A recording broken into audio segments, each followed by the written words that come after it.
Abra comigo aí sua Bíblia, lá em João, Evangelho de João, lá quase no finalzinho, lá no capítulo 21, o último capítulo de João. João está bem ali depois de Gênesis. Gênesis, Êxodo, Levítico, Mateus, Marcos, Lucas e João. Antes de Atos, olha, eu ainda decorei isso daí na escola dominical, Suene. Aliás, na EBF. Escola Bíblica de Férias. Nós vamos ler, e não feche a sua Bíblia ou o seu aplicativo, que nós vamos passear um pouquinho no capítulo 20 e no capítulo 21, até quase lá no final. Mas eu quero ler, a princípio, 3 versículos, versículo 15, 16 e 17 do capítulo 21 de João, que diz assim: depois de terem comido, Jesus perguntou a Simão Pedro: Simão, filho de João, tu me amas mais do que estes? E Pedro respondeu: sim, Senhor, tu sabes que te amo. E Jesus lhe disse: cuida dos meus cordeiros. E Jesus voltou a perguntar-lhe: Simão, filho de João, tu me amas? E ele respondeu: sim, Senhor, tu sabes que te amo.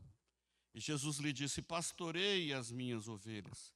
E pela terceira vez, Jesus lhe perguntou: Simão, filho de João, tu me amas? E Pedro entristeceu-se por ter lhe perguntado pela terceira vez: tu me amas? E respondeu-lhe: Senhor, tu sabes todas as coisas e sabes que te amo. E aí Jesus lhe disse: cuida das minhas ovelhas. Este cenário nós estamos pós-ressurreição, né? O capítulo 20 fala da ressurreição de Jesus, e nos últimos 3, 4 encontros, nós já temos uns 15 dias ou mais, que a gente só fala de ressurreição. Então a gente já está meio sabendo que Jesus ressuscitou, né? A gente já está bem claro para nós, né, Lê? Está claro para nós que Jesus ressuscitou. Jesus, ele aparece algumas vezes aí pós-estado, aparece lá para Maria Madalena, aparece para o pessoal lá em Emaús, para o pessoal não, né? Para 2, Cleopas e mais um. Teve até uma encenação aqui num final de ano desses aí, um musical, né? Falando de Emaús. Coríntios, né? Paulo lá em 1 Coríntios 15, ele registra que Jesus apareceu para Pedro e para os apóstolos, apareceu para mais de 500 irmãos e também apareceu para Tiago e para os 12, Tiago, irmão de João. E aí nós vamos ver também que o Evangelho de João também narra 3 vezes a aparição de Jesus apenas para os 12, né? Antes do texto que nós lemos, Jesus já aparecera 2 vezes, e agora nós estamos no momento em que Jesus vai aparecer a terceira vez para os discípulos. E é interessante que hoje, depois de muitos estudos, né, mais de 20 séculos de pessoas debruçadas sobre a doutrina da ressurreição, então para nós, aparentemente, parece-nos que a gente já entende um pouquinho, ou já sabe, a gente já crê um pouquinho na doutrina da ressurreição, embora há doutrinas por aí, né, os nestorianos, arianos, entre outros, aí apolinarianismo, que eles vão dizer que Deus, que Jesus, ele se parecia com Deus, outros que ele não tinha a natureza de Deus, então o que morreu ali não foi Deus, foi um homem. Outros vão dizer que o que morreu lá naquela cruz foi alguém que imitava a Cristo. Enfim, são tantas histórias, mas nós, como crentes em Cristo Jesus, fiéis à sua palavra, nós entendemos que Cristo é o Filho de Deus, sempre foi o Filho de Deus. O seu sangue, como diz lá em 1 Pedro, foi conhecido, foi derramado desde antes da fundação do mundo. Então nós não temos certeza de que, e Paulo lá em Filipenses vai dizer que Cristo desceu, se esvaziou, assumindo a forma de servo, e foi obediente até a morte, morte de cruz. Então para nós hoje não há dúvidas. Jesus é o Filho de Deus.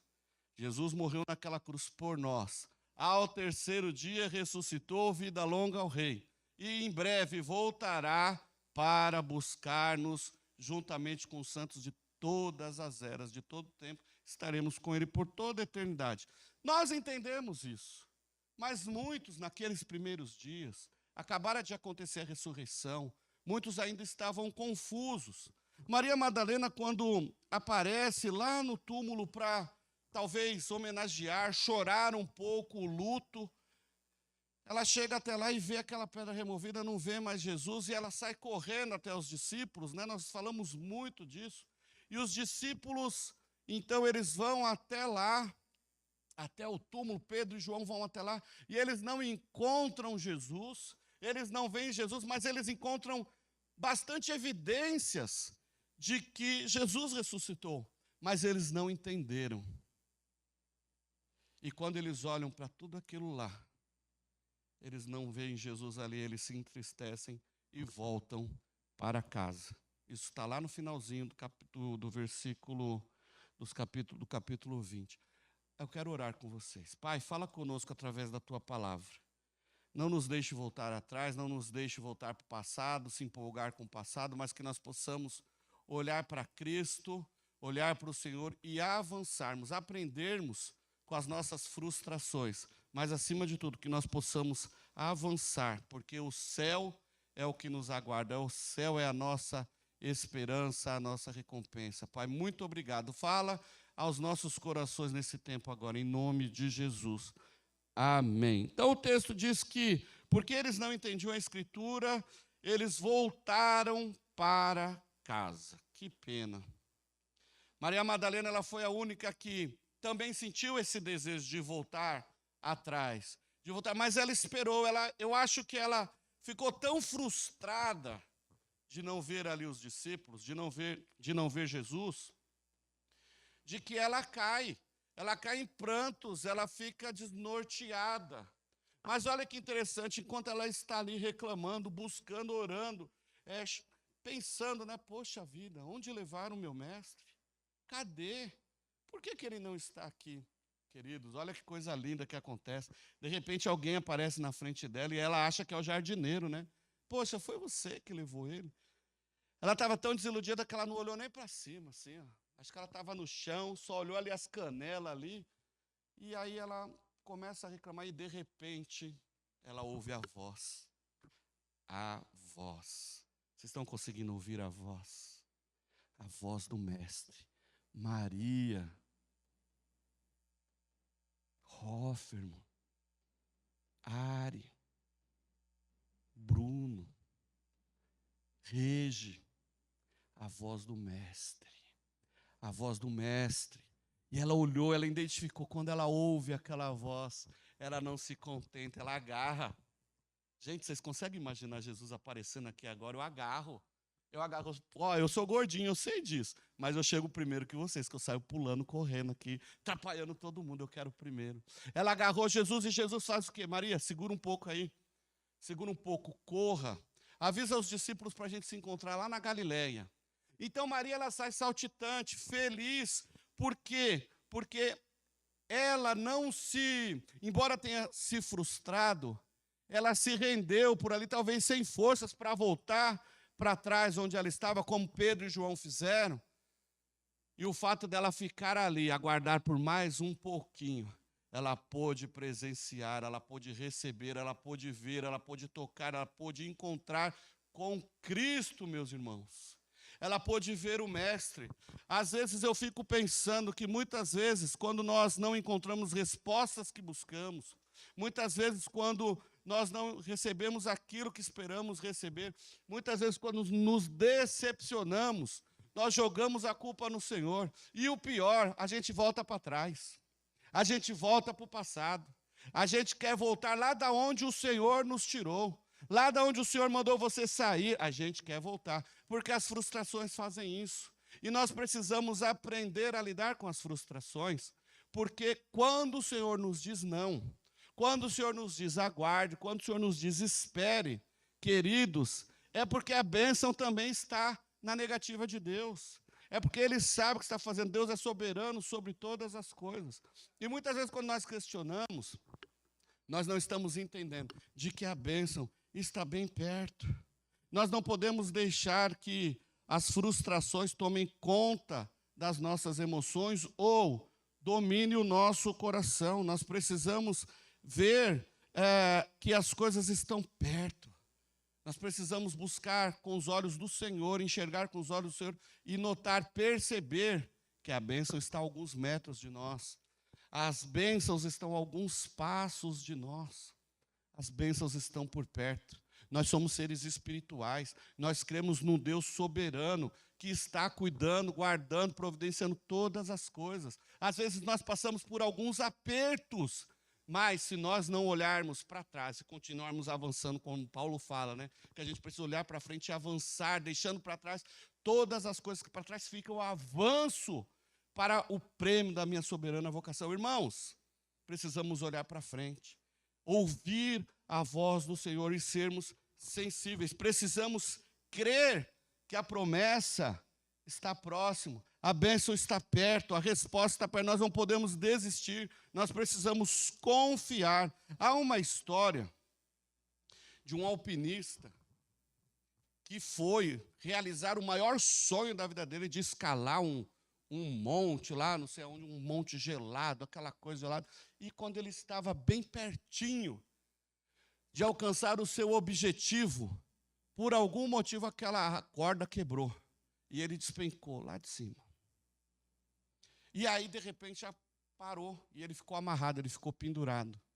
E ele era como uma pessoa, ele estava clamando, pedindo socorro. Era de noite, não tinha como ser localizado ali. E ele começa a pedir, né? E agora? Alguém me ajuda? Alguém me ajuda? Socorro! Alguém me ajuda? Alguém me ajuda? E uma voz, aquela voz, a voz, disse para ele: corte a corda. Ele está amarrado, sem saber, ele não conseguia enxergar o chão. E a voz dizendo: corte a corda. E ele hesitou. Ele: não vou cortar essa corda não. Por fim, passou as horas, ele morreu congelado e no dia seguinte, o corpo dele foi encontrado, pendurado na corda a menos de 1 metro do chão. Então, se ele tivesse cortado, se ele tivesse ouvido a voz e cortado aquela corda, ele estaria aqui hoje para contar essa história pessoalmente sobre a voz, aquela voz. Então, queridos, se você estiver vivendo alguma situação que o Senhor está mandando você cortar a corda, corte-a, não hesite, creia na promessa, creia naquilo que o Senhor falou. Parece que os discípulos, eles voltaram às suas atividades normais. Se nós vermos aqui no comecinho do capítulo 21, nós vamos ver que eles estão lá, sentados, olhando para a vida, porque eles vêm então de Jerusalém para Galiléia, que Jesus mandou, né? Então eles estão lá agora, na Galiléia, bonitinho, esperando a vida passar, esperando alguma coisa acontecer. E aí, eu fico a imaginar que a vida estava mansa demais para eles. A perseguição ainda não tinha dado um início, mas não era aquela coisa que nós vamos ver quando Jesus vai ao céu, né? Lá no capítulo 1 de Atos. Mas aí, eles estão então na beira do mar ali, umas 6, 7 horas da noite, conversando, ou talvez esperando a vida passar, sem muitas esperanças, porque, embora Jesus ressuscitou, já tinha aparecido para eles, eles estavam acostumados a andar com Jesus o tempo todo. E eles ainda não tinham recebido o Espírito Santo para andar com eles, né? Isso vai acontecer depois desse episódio. Então Pedro está lá, talvez desanimado, e resolve. Ele: gente, vou pescar. Olha aí. Ele resolve então voltar para suas atividades normais. Já que nada está acontecendo, eu vou retomar as minhas atividades normais. O problema foi que ele não foi sozinho. Os demais discípulos que estavam com ele levantam-se: eu também vou então. Estou fazendo nada mesmo, vamos pescar. E olha que interessante, que muitos comentaristas, eles se dividem muito nessa questão aí, porque, poxa vida, uns vão dizer que Pedro e os discípulos, depois de viverem tudo que viveram, eles apostataram, mudaram de ideia.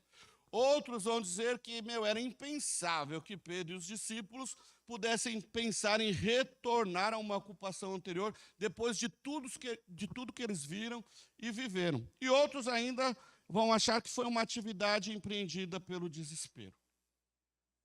Mas há também a contraponta, onde, por exemplo, F.F. Bruce diz que não há evidência de que Pedro abandonou a comissão que havia recebido a fim de retornar à pesca, mas sim de que, já que estavam ali esperando, sem nada para fazer, vamos ocupar esse tempo útil. Olha só, as coisas vão se clareando. Eu estou mais para esta versão do Bruce. Mas tem também uma versão aqui, um comentário do Murray, que diz assim, ó, mesmo que Jesus tenha sido crucificado, e aí é óbvio que esta é o que eu penso.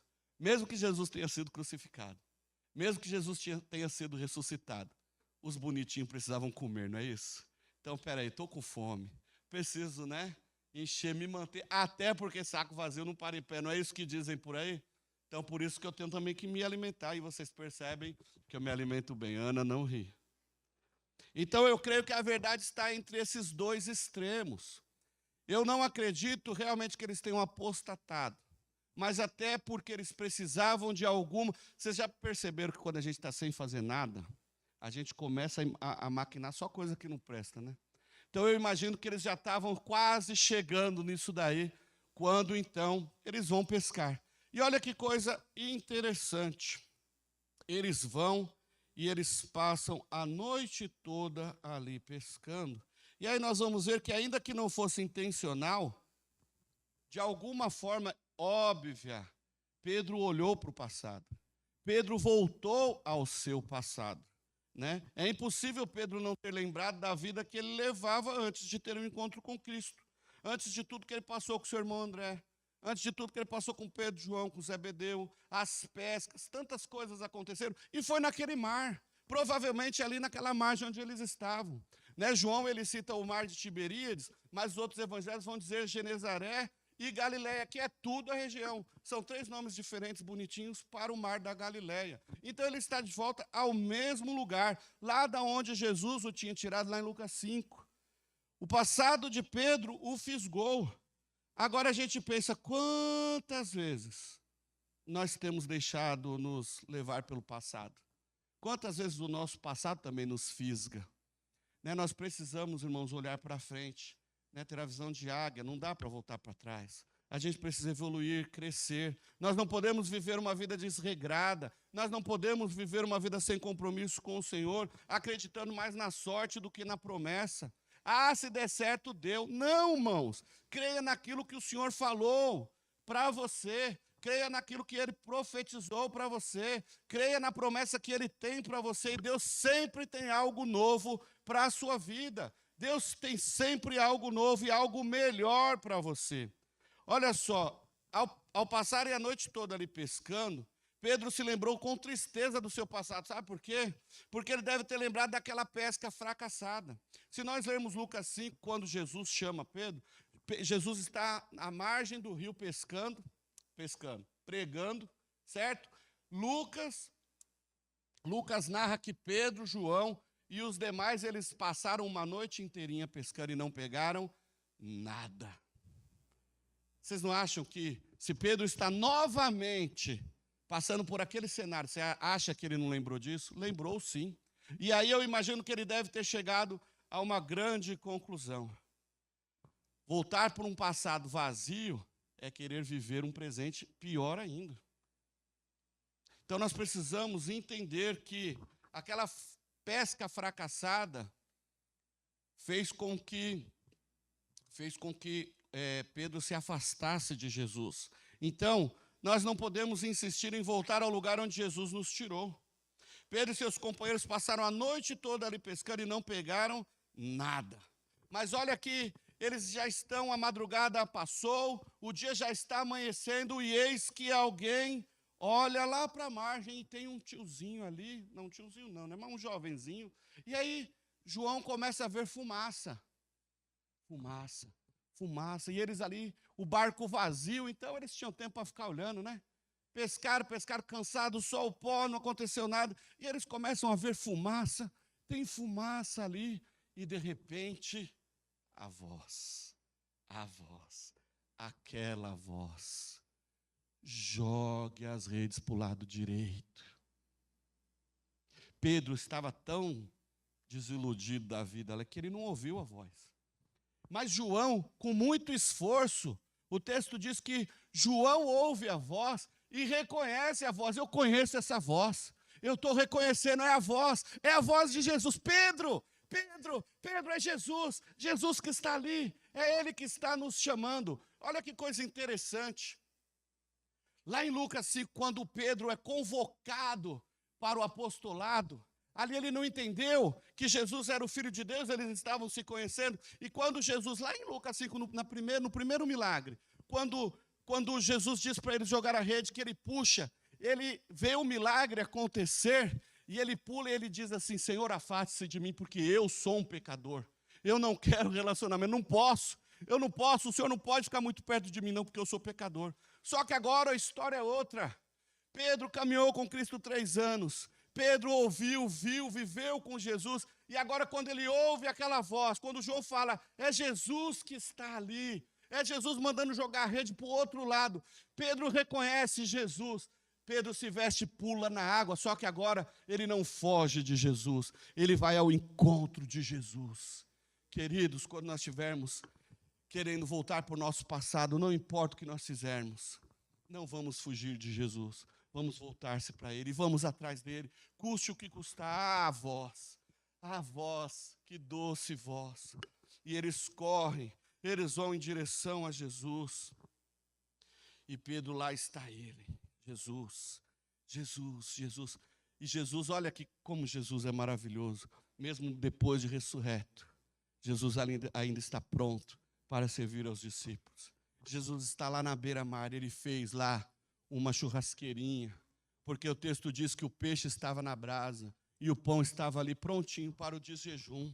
Eles já estavam ali sendo mimados por Jesus, além de fazerem uma pesca maravilhosa, né? O texto diz 153 grandes peixes. Há alguém que diz que no Mar da Galileia havia 153 tipos de peixe. Peixes maravilhosos dessas 153 espécies. Né? Pode-se dizer que Jesus quis abençoá-los, quis agradá-los, agraciá-los com toda a espécie que tinha, com todo o tipo que tinha naquele rio. Mas eu imagino, eu posso fazer uma aplicação para nós de que quando nós ouvimos a voz do Senhor, é porque Ele tem todas as bênçãos dos céus para mim e para você. E Ele está nos aguardando. Por isso que Ele espera que nós façamos como Pedro. Nós mergulhemos lá no profundo. Não dá para a gente ficar na superfície. A gente não pode ficar no raso. A gente precisa mergulhar e ir até o Senhor, através da nossa fé, do nosso esforço, da nossa luta. Vão ter choros. Uma vida com o Senhor não é uma vida só de alegria, não. A gente sabe disso, porque a gente passa por bastante luta, por choro, por tristeza, mas o Senhor sempre nos sustenta. O Senhor sempre vai estar na outra margem, com a refeição, com o mimo, com o cuidado, porque Ele nos ama. E assim como Ele disse para Pedro que Ele queria Pedro, Ele está nos dizendo, Ele quer você. O Senhor, Ele quer você, independente de como você está hoje, o Senhor quer você. Antes Pedro se sentia indigno, agora ele se sente como se Jesus estivesse ali para ele e por ele, e é isso. Jesus estava ali para resgatá-lo, o Senhor está aqui nesta manhã para nos resgatar. Pedro percebeu que a questão não era a sua dignidade, mas sim que Jesus estava vindo para resgatá-lo. Aquele Pedro que tinha negado Jesus por 3 vezes, agora Jesus vai buscá-lo e diz, eu quero você comigo, vem aqui. Irmãos, não importa as mancadas que demos na vida, não olhe para o seu passado, olhe para frente, porque Jesus está te chamando, eu quero você comigo, eu quero você aqui perto. Olha só, Jesus vai dizer por 3 vezes, Pedro, tu me amas, Pedro, tu me amas, Pedro, tu me amas. E Pedro vai respondendo, Senhor, tu sabes que eu te amo, tu sabes que eu te amo. Mas a terceira resposta de Pedro, é aí que pega. A terceira resposta de Pedro, Senhor, tu sabes todas as coisas. E também sabes que eu te amo. Textos como Coríntios, né, como eu mencionei, 1 Coríntios 15, Lucas 24, parecem sugerir que houve já um encontro particular de Pedro com Jesus. Aquele Pedro impulsivo, que arrancou a orelha de Malco, que fez isso, que fez aquilo, mas que negou Jesus.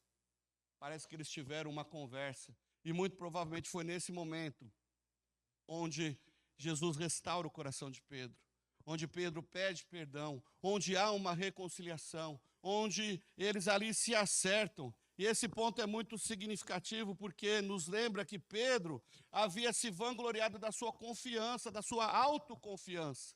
Ele confiava em si mesmo. E agora nós vamos ver que Jesus está trabalhando no seu coração, porque ele nega Jesus publicamente. Jesus o perdoa. Mas agora Jesus está chamando Pedro para ser restaurado diante do povo, diante dos seus discípulos, dos seus amigos. Ele negou publicamente, ele precisa ser restaurado publicamente. Olha só como Jesus ele é maravilhoso. Jesus 3 vezes pergunta: Pedro, tu me amas mais do que esses discípulos me amam? E Pedro, obviamente, tem as suas respostas. E é interessante, nesse texto eu não quero entrar muito nos detalhes daqui da palavra amor, porque Jesus, é claro, se nós olharmos lá o grego, o verbo é isso, né? Jesus está falando: Pedro, você me ama, o verbo ali é o ágape, é aquele amor forte, é aqueles que dizem que é o amor de Deus, né? E Pedro responde com o verbo filéu, que é o amor mais amigável, né? Sim, Jesus está perguntando: Pedro, você me ama bastantão mesmo? E Pedro vai dizer: Senhor, eu te amo, tu sabe que eu te amo, né? E é interessante que aí muitas vezes muitos falam, né, que o ágape é o amor de Deus. Eu fiquei boa parte dessa madrugada orando e pensando, nós somos incapazes de respondermos a Cristo com o amor que Ele nos deu. A gente fala que ama, é verdade, eu amo o Senhor. Mas o meu amor por Deus não compete com o amor dele para comigo. Estão entendendo isso? Não dá. Então a gente fica, né? Não, Pedro amou devagarinho e tal, fraquinho e tal, e Jesus amou fortão. Não, nós não vamos conseguir. Embora eu ainda tenha a tendência lá, Paulo diz que Demas amou o presente século, e o verbo ali, o amou, é o ágape. Então eu entendi uma coisa: talvez nós não consigamos amar a Deus com tanta força assim, mas uma coisa é fato: nós amamos o mundo com tanta força assim. Observe como é muito fácil nós negarmos Jesus, se estamos falando num contexto de negação.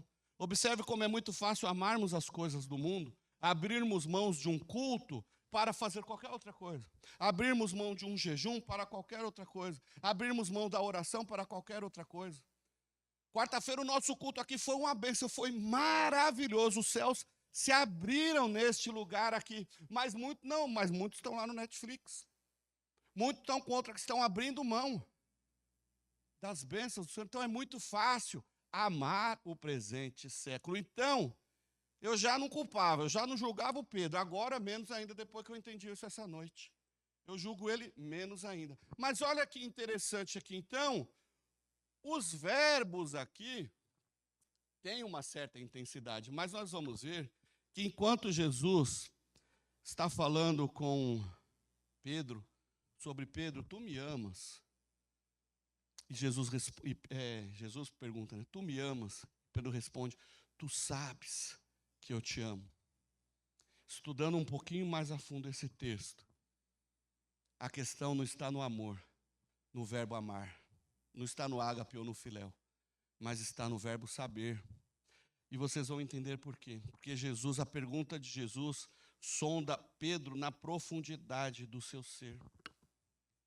Pedro que era o autoconfiante, Pedro que era o sabichão, que ia para cima de tudo, ele sabia tudo. O Senhor está sondando este coração que confiava em si mesmo. E o Senhor espera que nós não confiemos em nós, mas que nós confiemos nele. Ele é o nosso refúgio. O salmista não diz isso?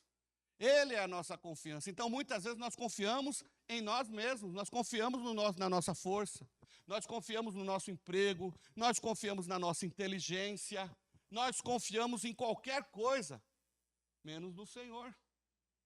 Ah, eu não vou fazer isso porque eu tenho medo de dar errado. A gente precisa confiar, a gente precisa crer que o Senhor está com você. Então a ideia aqui é entendermos o que Pedro quis dizer. Pedro quis dizer assim, Senhor, tu sabes todas as coisas. É essa terceira resposta de Pedro que pega aqui, que para tudo, que muda a história. Pedro diz, Senhor, tu sabes de todas as coisas. Apesar de eu ser fracassado, apesar de eu ter te negado, apesar de eu ter errado, o Senhor sabe de tudo. O Senhor sabe que eu te amo. E Jesus aceita essa declaração porque ele entende que agora Pedro está sendo honesto, Pedro está sendo sincero e o comissiona, cuide das minhas ovelhas. Jesus pergunta 3 vezes porque Pedro negou 3 vezes e agora Jesus exige essa profunda resposta, essa profunda confissão por 3 vezes. E agora nós vamos ver a questão do tu sabes. Jesus pergunta, tu me amas? Pedro responde, tu sabes. As respostas de Pedro, o verbo ali é o oida, né? Tem o sentido de saber superficialmente. Aquele conhecimento, sabe, eu te conheço aqui de caminhar com você, então eu sei disso, eu sei quem o Flávio é, porque eu conheci aqui hoje. Ah, ele toca violão, ele canta, é esse o conhecimento. Só que olha que interessante aqui, lá na terceira resposta de Pedro. Pedro ele usa 2 vezes o verbo sabes, o verbo saber. Senhor, tu sabes de todas as coisas e sabes que eu te amo. Os mesmos verbos em português. Mas o primeiro sabe, Senhor, tu sabes de todas as coisas. Esse sabes, a mudança no verbo.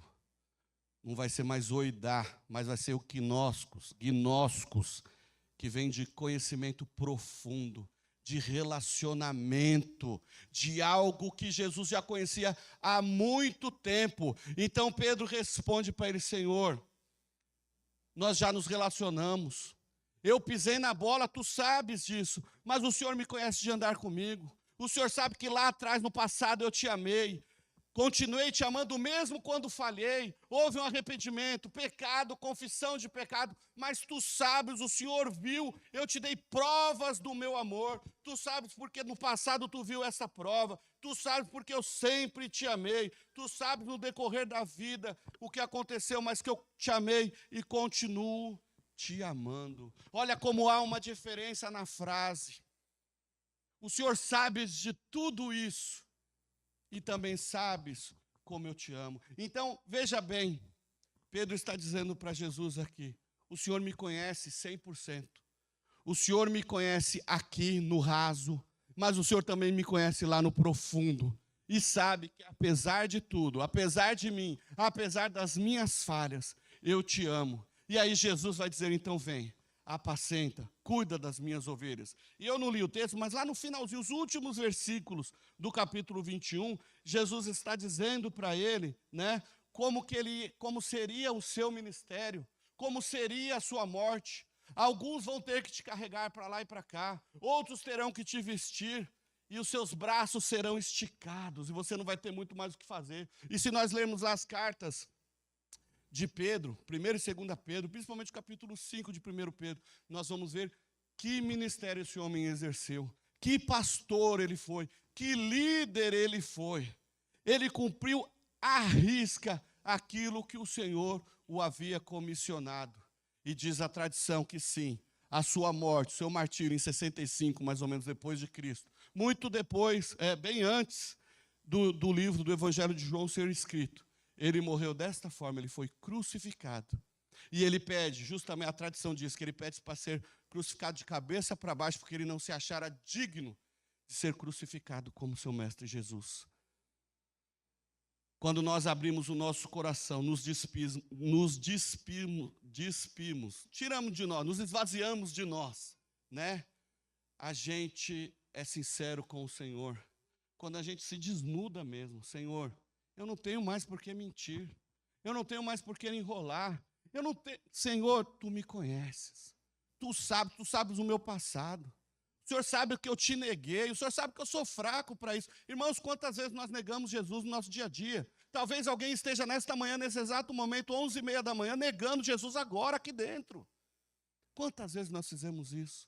Mas o Senhor, assim como fez com Pedro, Ele está disposto a perdoar e trabalhar com você. Ele quer andar com você, Ele quer caminhar com você. Ele quer restaurar você e quer que a sua vida, o seu ministério dê frutos. enquanto você viver. É para isso que você foi chamado. Irmãos, nós não fomos chamados para ficar só brincando por aí, se divertindo, pescando, não. Nós fomos chamados para sermos pescadores de almas, sabe, para ganharmos almas para Jesus. Daqui a pouco nós vamos ter aí o evangelismo, você vai ter a oportunidade de ficar aí meia hora, dando um abraço no povo, beijando o povo, falando de Jesus para o povo. Tem Bíblia aí para a gente entregar. Mas o que acontece, muitas vezes a gente está desesperado correndo para ficar meia hora sem fazer nada, para ficar meia hora no trânsito. Irmãos, nós precisamos nos atentar que grande é a obra, grande é a missão que o Senhor tem para aqueles que são dispostos. E o Senhor está chamando a mim e a você para fazermos a obra do Senhor.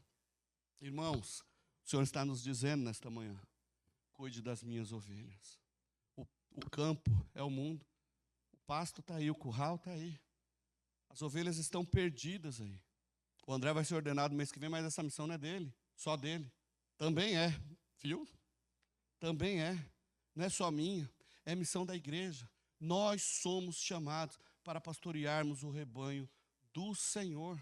Essa missão é minha e a missão é sua, não é dos anjos. Nós somos mais privilegiados do que anjos, gente. Porque nós podemos fazer evangelização por aí, nós podemos levar as bênçãos do Senhor. Os anjos não podem fazer isso. Aliás, os anjos trabalham a nosso favor. Não se esqueçam disso. Eu vou concluir, irmãos. Assim como Pedro falhou, todos nós falhamos. Todos nós, de alguma forma, alguma vez, já negamos Jesus. Mas assim como foi com Pedro, Jesus não descarta ninguém. Jesus restaura com amor e insere novas histórias, insere novas oportunidades, novos começos para a nossa vida. O Jesus nos pergunta: tu me amas? Tu me amas? Jesus está perguntando para cada um de nós aqui nesta manhã: tu me amas? Essa pergunta vai além de uma emoção momentânea, meus irmãos. Essa pergunta vai muito além, ela é um chamado profundo que nos confronta com a nossa realidade interior.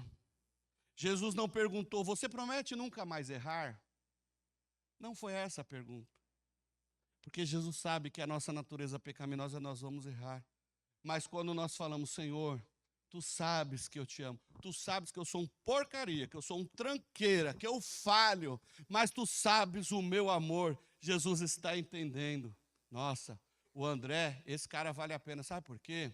Porque, embora ele esteja numa natureza pecaminosa, ele não se agrada em pecar, ele não quer ficar pecando. Por isso que Jesus está perguntando: você vai pecar ainda? Você vai bagunçar ainda? Você vai fazer isso? Não, Jesus está perguntando: você me ama? Porque quando nós o amarmos de verdade, nós teremos prazer e realização no Senhor. Jesus te conhece e sabe quem você é. Só que Jesus também quer ser conhecido por você de uma forma profunda, não de uma forma superficial e rasa. E eu finalizo com o seguinte parágrafo: mesmo que nós tenhamos errado, mesmo que nossa caminhada tenha sido marcada por fracassos, o amor de Cristo é suficiente para nos levantar, nos restaurar e nos reenviar ao nosso propósito. O Senhor não quer que você volte ao passado. O Senhor não quer que você olhe para o passado e tenha saudade, se realize com o passado. O Senhor quer que você olhe para frente, porque o nosso futuro é com Jesus. O nosso futuro é com Ele. Vai valer a pena. O povo de Israel, quando saiu do Egito, sentiu saudade do Egito. O povo de Israel, o tempo todo, ficou olhando para trás com saudade do Egito. Aquela geração que olhou para trás ficou, não entrou na terra prometida. Mas dois homens, Josué e Caleb, eles creram na promessa. E eles olharam para a promessa do Senhor. Se o Senhor nos prometeu uma terra que emana leite e mel, é nela que eu foco. É para lá que eu vou. E o Senhor está nos prometendo isso. Não volte ao seu passado de forma alguma. Olhe para o Senhor, porque é para lá que nós caminhamos. Amém? Coloque-se em pé que eu quero orar com você.